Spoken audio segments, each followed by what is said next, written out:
Yo, what's up mga kasablay? Friday na naman. Kulitan, kwentuhan at tawanan dito lang sa MBL. At kitang-kita nyo naman ma-aksyon dahil ang MBL ay hatid na Dadabhay Travel ang gagabay sa inyong paglalakbay. Hanapin natin si Kuya.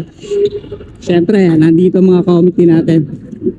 Ilang mga kasablay, kapag may VIP na dumarating, kailangan asikasuhin natin. Magagalit na naman si daddy niyan. Ayun ang sinasabi ko sa inyo. Ang hirap sa'yo, Kuya.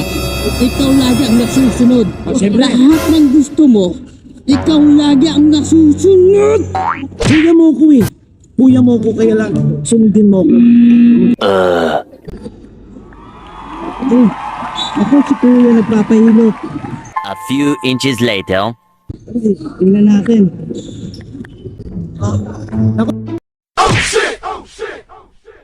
Dok, dahan-dahan, Dok. Iyan.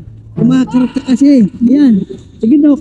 Alam mo, Kuya, kinuha ko ba ito sa Amerika, yung doktor? Oh, no!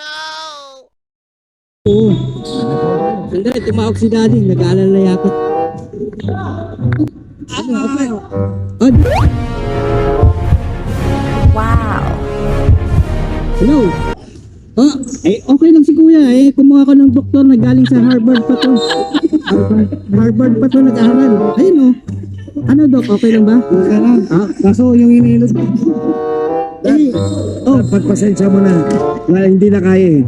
Dad, Pagsabi kay dad, Dad, okay na okay si Kuya. Huwag kang magalala. Oo.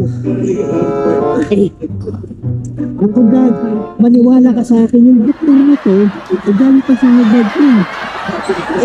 Sinaliksik ko sa buong Universidad ng Pilipinas. Wala akong makitang doktor na katulad. ang sinasabi ko. Uy, ay nako, maniwala kayo. Harvard Medical Facility. Kuya, si Daddy gusto kong kausapin. Alam mo na siya, hindi ako din masakit. Okay lang dad. Kasama ko dati yan. Sige na. Sige na Dad, okay lang. Dok, salamat Dok Salamat. Salamat sa pag-ano ko. Galing na Pinas to. May joke ka? Oo. Hindi joke ko. Oh.